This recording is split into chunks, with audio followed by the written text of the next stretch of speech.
the 5th century of the Christian era, a philosopher arose who has been remembered as the last one whom Plato might have welcomed into his school. Boëtius, a magnificent person, came in a time in the history of Europe in the Dark Ages was a tragic ground for thinkers, and most of those who had really important things to say perished. Boëtius was one of them. He was sentenced to death, remained for years in a lonely prison, and was finally executed. Before his death, he prepared a little work called The Consolation of Philosophy, and this has become one of the great classics of the world, for it reveals things about philosophy and wisdom that I find in no other writing, either contemporary or later. Actually, we must therefore bear in mind that Boëthius was a very devout scholar, a person of great personal integrity, who devoted most of his life to the search for truth. And every little fragment of truth he found, he served and tried to bring it to the attention of other people. Therefore, we may say definitely that he lived in love of truth, and he died in the consummation that his love had not been in vain. So we start with this problem by introducing a little part of the story of Boëthius. It seems that in this lonely stone prison where he remained for some time before his execution, he was alone with his thoughts. He had nothing to help him or to guide him but his own inner life. He knew perfectly well that he would never be released. It was not day to day, just when, but he knew that his death was inevitable. So with these considerations, he had nothing to fall back on but his own inner life. And realizing this and determined to live according to it, he settled down quietly to the contemplation of truth. And one night, while he was contemplating as best he could in that stone cell the wonders of life and the wonders of the universe, a great light came into his prison. And in that light appeared a magnificent figure of a woman, robed like Hypatia of Alexandria, radiant, hallowed, everything stupendous. And she came up to him and she said, "I am the one you have served. Now you are in need. I will serve you." And she explained to him very definitely that all he had learned to help other people had created for himself a debt which truth owed him, and that as long as he remained in the material world, truth would lead him, guide him, and to give him the intelligence and the wisdom and the love to face the things he had dreamed of and believed. As a result of that, his essay on the consolations of philosophy has become a classic. It was in this realization of the return of the good deed to the one who does it that Boëthius became aware of something, namely that truth is not a word. Truth is not a doctrine. Truth is not essentially a system or a school. But as all the ancients realized, truth is a living thing. It is a creature itself. It is something that has its own being. It has its own life and its own death, its own beginnings and its own ends, in an infinitude beyond our comprehension. But truth is a conscious being, and this being appeared to Boëthius in the prison. And from this truth he learned to live from day to day. He gained then the answers to all the questions he had asked. He gained knowledge of the distant places and the high places and the low places. He learned all the mysteries of space and time. He suddenly realized that truth was a great teacher, the one thing in life that knew. The truth alone could lead man to perfection. And this perfection he had to earn by giving his own life to truth. Therefore, we are able to follow some of the thinking of the ancients concerning the mysteries of life. We think of things today merely as objects. We think of hope as some kind of a word representing an emotion. We think of wisdom merely as mental penetration. We think of love as merely a personal emotion of our own, shared by others, but still merely an emotion. But to the ancients and to the wise, these so-called things were actually beings. Love, it was a reality, it was a creature, it was not merely a relationship. And from all the ancient and classical writings we find that the Greeks, the Egyptians, and Persians, and nearly all foreign peoples have personified their virtues. When they think of strength, they think of a certain power. When they think of wisdom, they think of a person who is wise. And so the ancients created gods for every emotion, every thought, every attitude of the human mind. Therefore we have Jupiter ruling over one thing, we have Saturn ruling over something else. To us these things are meaningless. We have a very different code. But to the ancient people, with their mystical opportunities, these different things were realities. Hope was a being, not a thing. Hope was something that grew like a child in its mother's womb. Hope was a great moment of veneration, like the individual taking holy orders. All these things were part of a being, and all great good things are beings. They are personifications or embodiments of principles, and they appear to us as a kind of language of symbolism, a language which enables us to share in the wisdom which they impart. So Boethius in his cell saw in the vision of the power of enlightened love the fulfillment of a dream, the dream of the ages. He was told by this radiant vision that she had been with him from the beginning. The moment he dedicated his life to truth, she was with him. She would be with him to the end of his days, and at the same time she would be with all others under the same conditions, because no one walks through life entirely alone, and those who have given themselves to unselfish service to others walk constantly with a radiant presence beside them, something that is going to guard them and protect them because they have deserved it, because they have earned the peace of inner life. They will have it regardless of what happens in the outer world. This was a great consolation to Boethius. It gave him the courage and strength to know that once one dedicates themselves to the service of truth, they will never again be alone. They will be with, well, probably we understand it very much as Boethius understood it. We understand it by a little effort to grow. We try to be a little better today than we were yesterday, and we continue to grow a little every day. But the first step that we take toward reality brings us this contact, this something that walks with us the rest of the way.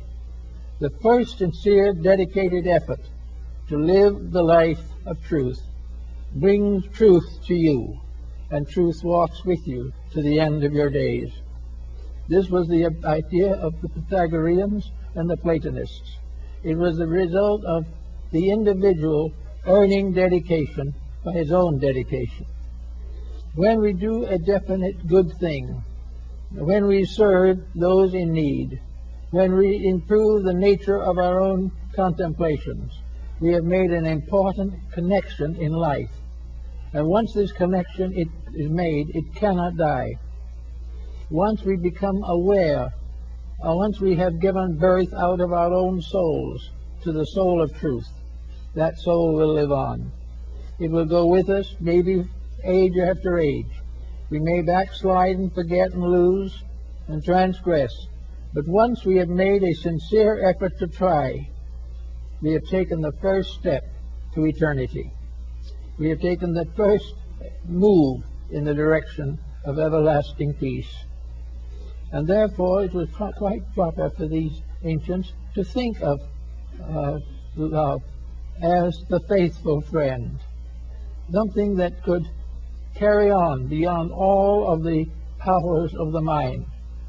The mind can be deceived, the body can be punished, but the truth in the soul goes on. Nothing can stop it once it has started. And the first good deed dedicated unselfishly is the beginning of the long road that leads to regeneration. Buddha brings us the same point when he says that the journey to truth begins with a single step. The single step in the Greek system was the first absolutely unselfish, dedicated effort to serve. The one moment in life when we outstrip ourselves, when we are bigger than ourselves, and place a common good above our personal advantage.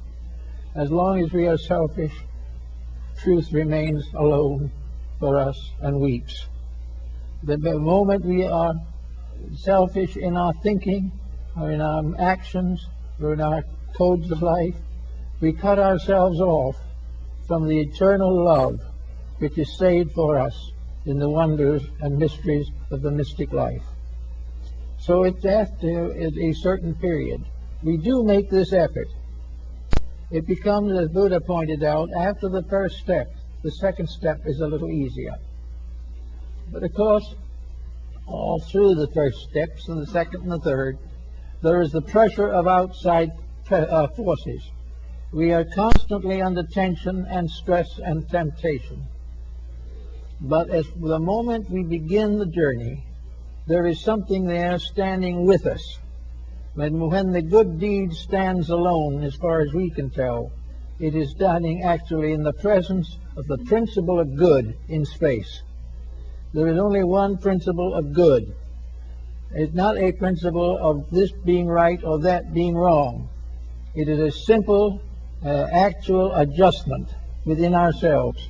It requires no intellectualism. It requires no vast store of knowledge or insights. But these may contribute to it. But it is a step from the selfish to the unselfish, from the dark into the light. And once when the individual makes this dedication, he is pressed gradually forward, one step at a time, to the fullness that he seeks to possess in the fullness of his own maturity.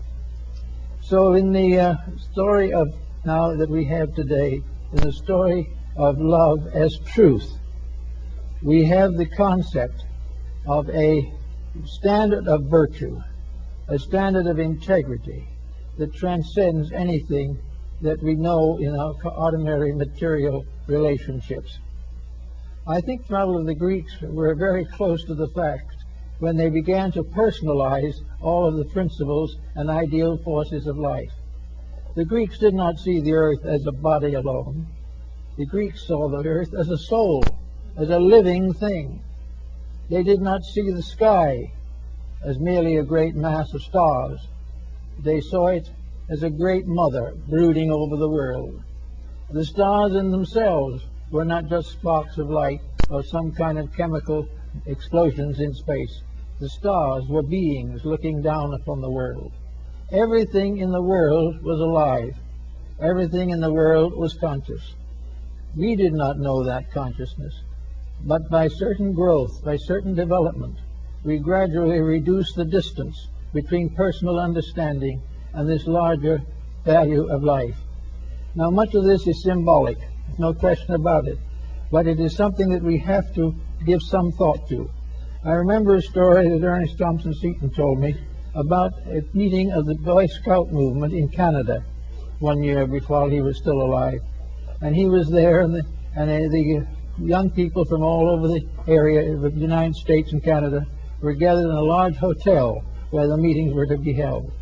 And a little American boy and a little American Indian boy were in the same room together, looking out of the window, and it was snowing. And the little Indian boy said, this is the great-grandfather. This is the old one. who sits at the North Pole, and he smokes all winter. And every time he empties his pipe and throws out the ashes, it's a snowstorm. All these, you see, are the ashes of grandfather's pipe. The little American boy looked at him for a moment and thought he was insane or something, and said, "Oh, don't be silly. That's nothing but snow." The little Indian boy never did get the idea that snow was anything except the ashes of grandfather's pipe. And this is the truth in almost all ancient beliefs. All Indian peoples had beings at the root of life. All Chinese people had beings. Hindus had beings. Greeks had beings. It is only in our modern scientific world that we transform these beings into the secrets of anything, except the most transcendent material objectives. Actually, the answers to all the riddles of knowledge, the source of energies, the source of life, of time, of life, unit of conscious energy in the great fields of universal life. So we all have not only this type of thing, but we also have to look around us to see what's happening. We look around and we see today the problem of air pollution. With that air pollution, thousands, millions of things die. This air pollution is against the rules. Therefore, nature will never support it. And nature will continue to punish it until it corrects its own mistake. Nature will never permit evil to survive. It will never permit the wrong to win. There will be moments of apparent victory, but they will be followed by years and centuries of terrible defects and disasters. Everything that we have around us lives in a sea of truth, lives in a vast organism that is based upon infinite wisdom and infinite love. These are the ruling powers. The universe is not neutral. It is not simply space. It is not things moving, floating around in a vacuum. It is not formulas that can be put into letters and numbers on a scientific blackboard. Space is alive. Everything that exists is alive. And while we are growing on one level, somewhere else another thing is growing. While we are adding to the wisdom of our own mind, something else is enriching every cell in our bodies. Everything is living and growing. And when the individual interferes with growth, he commits probably the most terrible of all sins. When he tries to block growth, or becomes indifferent to it, or denies it, in that moment, he places himself in the position of being punished. Now, punishment is not going to be eternal damnation. Punishment is not going to be something which is irreparable. But patience and virtue must take the place before punishment is completed. Punishment is merely an effect, the cause of which is wrong. As long as that effect is wrong, the consequences must be wrong. And what are the basic rules of this mysterious being, this infinite good one, whom we all worship under one form or another, or most people recognize under the general term of God? What is the law of this being? The law of this being is love. The law of this being is that in all matters, an infinite tenderness guides erring life back to its source and forward to its perfection. These things the ancients recognized. We don't recognize them very much anymore. But when something goes wrong and a great disaster occurs, there's a reason. A disaster is never something that is an accident. And no disaster is such that it is irreparable damage. There is nothing in life that is real that can be destroyed. The lowest, most imperfect of all entities must have its growth, must have its place, and must have its chance to win. And it is the rule of nature under God that all things shall win. There is no loss. There can never be. There is only delay. There is only a moment of pause in what might otherwise be a great and glorious mission. So Boethius went forward and went out and paid to the state the debt which it had created. But he no longer feared life. We are not born when we come here. We do not die when we go. Everything in life goes on in life. There is no dead spot anywhere in space. Everything is filled with life, growing, unfolding. And as we so they are corrected. And anything which consciously and intentionally destroys these growths or tries to frustrate them will find that his own ignorance becomes a terror to him. The individual who tries to kill something is an individual who will then become frightened that he himself will die. And he was wrong when he thought he killed. He was wrong when he thinks he will die. All things are part of a plan so much bigger than we are that we can't even contemplate them. But this greater reality is, in a sense, our only security. It is the one thing that cannot fail. Politics may rise and fall. They are also entities. And we find that someone talks about the dangers of the capitalistic system. The capitalistic system is an entity. The Greeks and Romans knew it under the name of Pluto, the god of wealth. And the god of wealth is also a divine being. And the god of wealth has to grow and outgrow its own possession of wealth by outgrowing it through all the creatures that it has fashioned. That's why wherever wealth is, it must be outgrowing itself. It must be changing into something better. Because it is alive, it has a continuity of consciousness, and it can never rest until wealth ceases to be a danger to any living thing. Everything is growing towards its own perfection and its own immortality. As we go a little further into this rather complicated situation, we realize that all over this earth there are religions, many different faiths, many different beliefs, so many gods, so many creeds, so many paths that wind and wind. But religion finally is one being, and that one being is what nations of the world have called God. Religion is the lifeblood of God. It is part of this tremendous power whose body nature is, and God the soul. So this is a being that we deal with. Religions are evolving. People are evolving. Institutions are evolving. Everything that is born grows. And when its maximum growth has been achieved, it slowly disappears to give rise to a new embodiment of itself in something higher and better.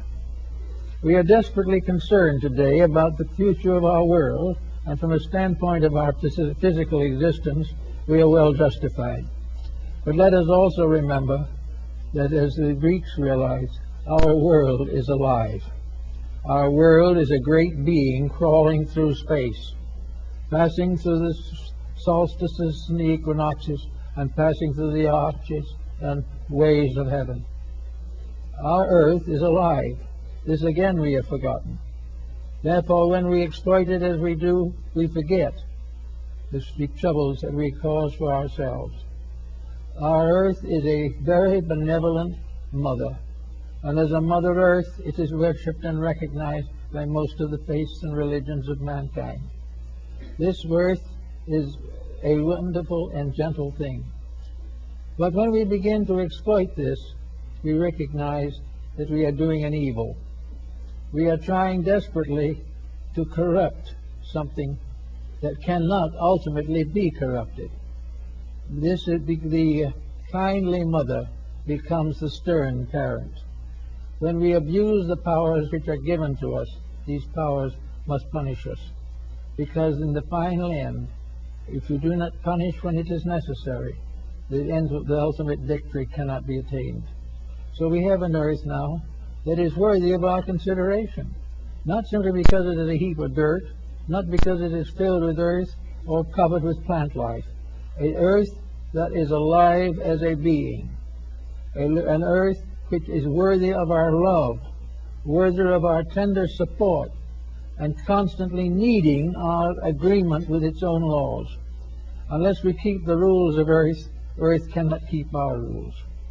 If we do not give opportunity to all the different forms of life that exist here, these forms of life become shadows and become negative factors at endangering our survival. Yet there in nature there is not one single force that is angry. Nature has never known anger. That is something that the human being has developed. As a kind and loving mother, we would chastise the child, but never to destroy it, only to help it to attain to its own maturity. So when something is wayward, we set up problems to bring it back again into patterns. And to do that, the world is given all forms of educational help. We were given the wonders of nature, and the final textbook, which, as Lord Bacon pointed, is written in the stars and in the elements and in the earth. Paracelsus also tells us that the rest can go on to something higher and more noble. It is a great school, so to say, but the teachers are alive. They're not books. They are the very living essences of nature itself. They are power little, the problems will become less. So Boethius went forth to die, perfectly content, realizing that he lived in a world which not only he had helped to improve, but would continue to serve his tries unless it has a vision of something better. It may not know how to attain that something better, but if it is willing to try, it means it grasps the possibility of improvement. The moment the individual, but not supported by sufficient energy, sufficient libido to survive and amount to anything. But ultimately, the effort to grow will produce a fair start. Most of the starts that we have in modern times have arisen within religion. While there are many backstopping and falls in religion today, there is also a great sorry.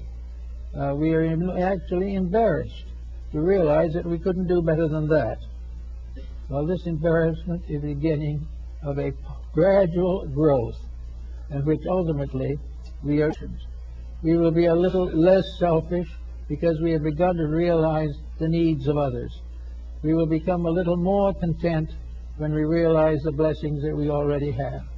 And little by little, this grows until it creates an atmosphere of belonging to a growing world. That somewhere in the invisible planes of things are the powers that move all things to the fulfillment of their natural destinies. Little by little, then, we get to be little better people. Now, there comes a time when we have to make a decision or two, because most people are not ready to make a major step away from the familiar. But they are able to do something better. They have been able to straighten out a broken home. They have been able to solve a family feud. They have been able to visualize a better use of what they have. All these things help, and little by little, the individual grows. And the moment he has made a few growths like this, when he has been able to forgive an enemy honestly and completely, when he has been able to prevent an extravagance which he knows he should not have, when he is able to live in his own life without neglecting his children, all these things come little by little until he gradually tries to put his own life in order. The moment he makes this effort, the moment he tries to put his own life into a better social, economic, psychological condition, in that moment, truth comes to live with him. The radiant being takes up its abode in him and will be with him from then on until he makes the ultimate adjustment. It will take him through tragedy without breaking his spirit. He will go through hardships but will not recognize them as evil. He will do all kinds of things because within himself there is a great dawning coming. There is a moment of realization of something better, something nobler, and he sees that the things he has objected to and the things he has rejected, these things were false to begin with, but he didn't realize it. For when the time comes, he will discover that this truth principle within himself becomes the final censorship. Now, this censorship will never be excessive. It will never demand more of any individual than he is capable of giving. It does not expect perfection in this great universe in which perfection is beyond the guesses and beyond the thoughts of stars. But it does mean that little by little he will begin to organize his own material pattern. Now, it's not only this is going to result in the beginning of genuine worship, in which religion becomes a significant fact, but it will be a very quiet, moderate religion, with no pressures, no compromises, no criticisms, no conflicts. It will be a gentle faith, recognizing that the more of the internal comes out, the better the external will be. Now, in a moment like this, we'll come across another entity worth mentioning. There is another wonderful being that watches our house for a time, has laws and rules that must be kept. And furthermore, it is alive. We know the body is alive. Every cell in it is alive. Every part of it is alive. Its own particular living sheath, our completely personal organism. It is the first empire over which we can have dominion. It is the first nation we can govern. It is a better world is a healthy body. The individual must grow out of all these different things, fulfilling the law, meeting the responsibilities, beginning and ending according to a power and wisdom greater than our own, but in all things in patience and acceptance. Keep the rules and learn the lessons of the day. Now, each embodiment we have, according to Plato, is a day. It is a day in our own growth. It is the day we go to school to learn something. Now, we look around us today and we realize that as a school, our daily life is not much of a success. We do not have a discipline to take care of us through these years of growth by which we must finally reach our own adult physical years. So nature depends upon this problem and gives us certain ultimata to face it with. Nature gives us the rules, and when we do not keep the rules, nature gives us the example of the broken rule. And one of the most beautiful and wonderful displays we have today is this great tapestry of broken rules. Now, everyone is worried about these broken rules because they are a danger to us, but we have not worried enough yet to correct it. We are still trying to play hooky in the school of life. We are still convinced that we are here to have fun, to have wealth, to have influence, to become famous.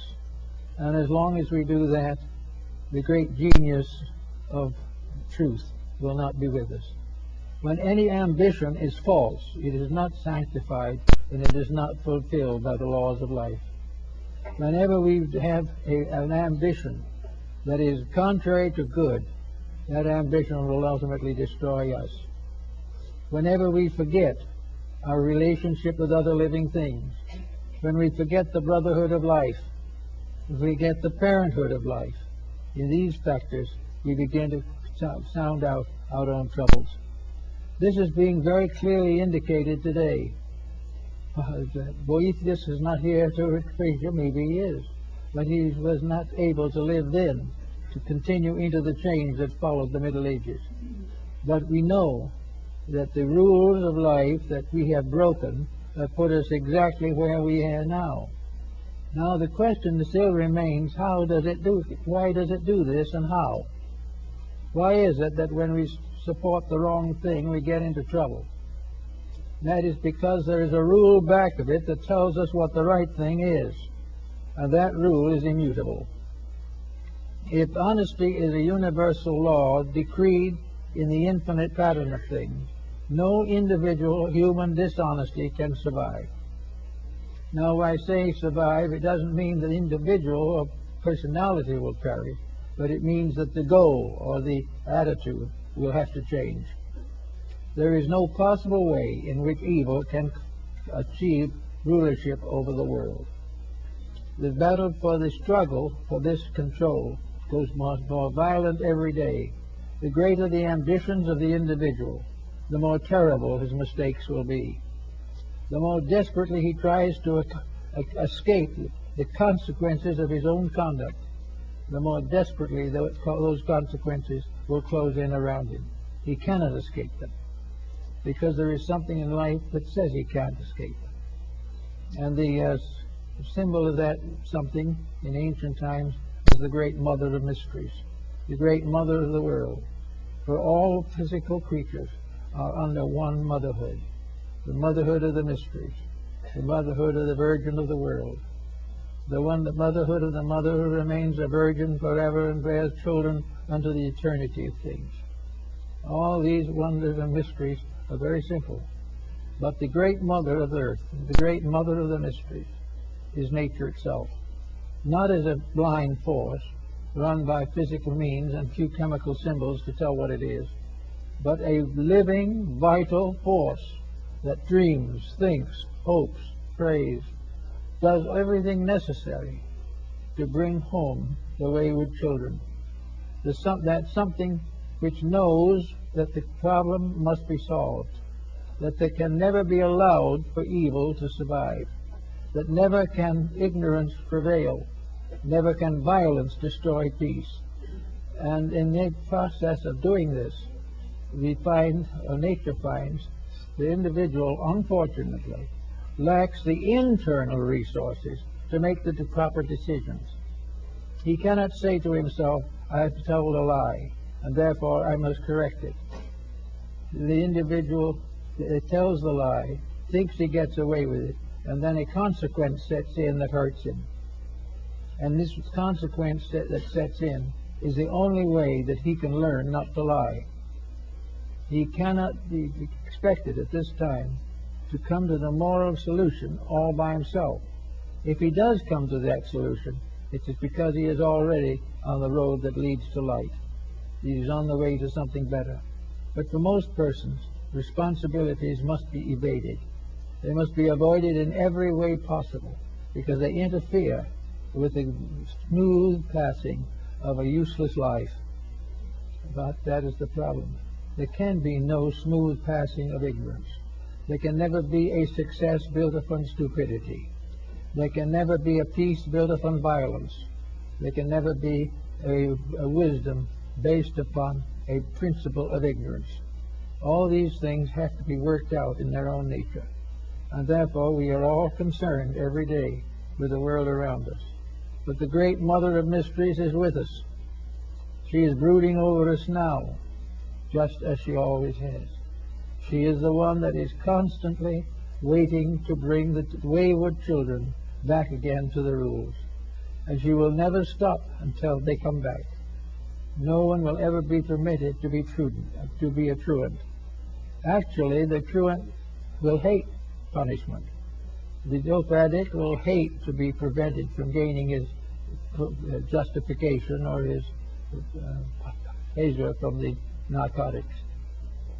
He will try everything he can and will hate the laws that prevent him from doing what he pleases. But above the laws that will make us do what we please, there is a great law that tells us we must do that which is right.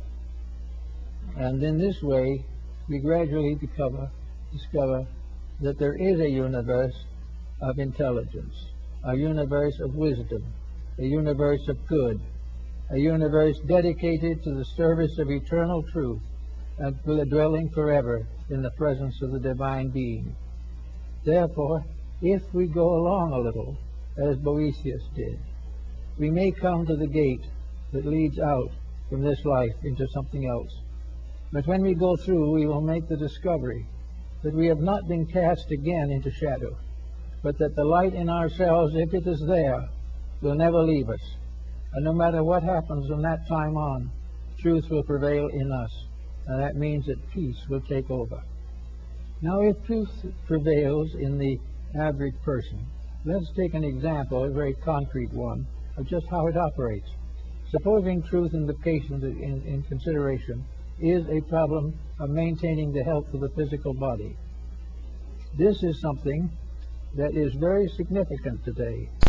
The physical body is, in a sense, our child. Each person has a body that is a kind of psychological infant with which he has been endowed, and we must train this body to serve him, or else he must relinquish his leadership and let the body take over. If the body takes over, he's in trouble. But he doesn't know he's in trouble, because if the body is gratified, the rest of him goes to sleep. But the real fact of the matter is the body has to be brought into harmony. It has to be disciplined. Now, when the body is brought into discipline, it is said to be healthy. When the soul is brought into discipline, it will be said to be healthy. When the infinite in man is brought into discipline, then the universal being is healthy. Every compromise that destroys the leadership of the superior over the inferior is dangerous and must be carefully avoided. So we know from every experience of living that we can and do have the power to change things, to make them what they should be, to accomplish that which is necessary for the common good and for our own good. But before we settle down to the creative processes of changing the world, which we're all much interested in the moment, we should give a little thought to changing ourselves. Because actually, we find that the world is very hard to change, and we become more and more disillusioned as we see nation after nation breaking the peace, country after country exploiting other countries, and it looks very terrible. But if we look down from the heights of those things into private relationships, we find people after groups out to destroy each other. We find exploitation. We find the effort to dishonorably accumulate at the expense of others. We find the broken home and the broken heart and the broken body. So that we know that the great change that is necessary, we have not even been able to make in ourselves. Little by little, however, we have an answer to this. As the health problem goes along, we suddenly learn that there are ways that health can be improved. But improving health is nearly always a discipline. We have to do some things differently. We have to sacrifice some excess in order to achieve moderation. We have to do something right in order to nullify that which is wrong. So we discover that only through discipline can we bring ourselves back into harmony. And in the moment we come back into harmony, the mysterious power of nutrition, which is another being, another radiant character, that nutrition can take over and do properly for us. All of the gods of antiquity must manifest through disciplined bodies. We think of wisdom, it's only possible through a disciplined personality. Wisdom in the keeping of the foolish one is folly. We know that there is only one way to achieve courage, and that is to be dedicated to a cause worthy of courage. If we try to use courage to defend negative things, we risk to hurt some more. Everything is there to challenge, but nothing is there to hurt for the reason of destroying us. It is because it is the only way to prevent us from destroying ourselves. Now, if we look around us in society today, we see the problem that is coming everywhere at this time. We see the problems of space, of housing, of food, of health. All these things we see very definitely. We realize that something has to be done about them. So we start trying to plant trees. We try to find ways to purify water. We try to find ways to cleanse the earth of the pollutions and problems that beset it. We try to find ways to control a population, prevent the destruction of natural resources. Let us for a moment turn all these things back into ourselves and realize the reason that we can't solve the problem on the outside is because we haven't solved it on the inside. We haven't made the contact which make it possible. When Boethius was given the presence and vision of the saintly being divided, we not only have the problems of society, but we have the problems of ourselves. The individual who has not transcended his own selfishness is a very poor candidate for reforming the world. It is of as truth. Deity recognized in the manifested form of the infinite parent, also always solicitous for the good of its children.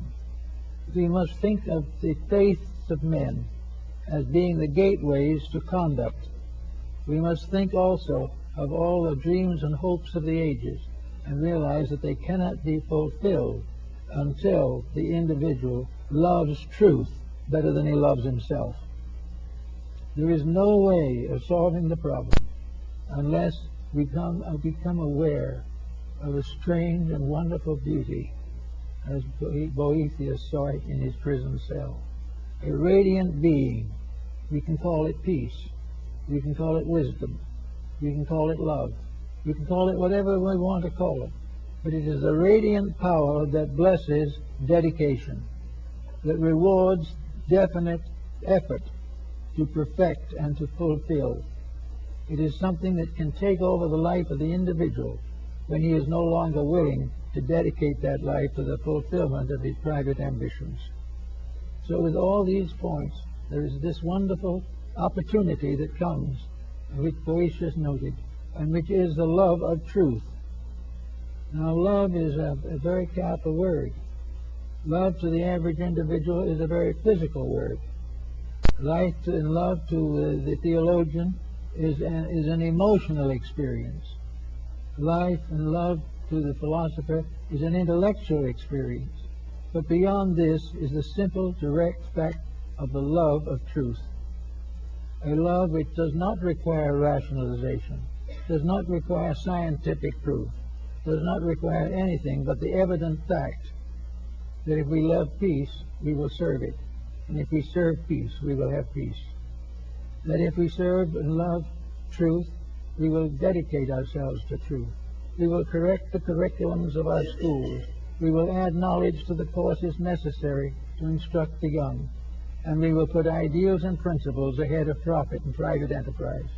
These things are the transformation of the love of truth as we know it today to the love of truth as it must be, a dedication to the fulfillment of the works of truth. Now, these works of truth are not simply strange things floating around in space somewhere, because truth, as Boethius found out, is a kind of being. It is something that lives but never dies. It is born but never ceases. In other words, it is almost actually another name for the human soul. But whatever we call it, it is the victory, the inevitable victory of good over evil. It is the complete victory of faith over fear. It is the complete victory of virtue over vice. And it is achieved because it is potentially possible to the individual.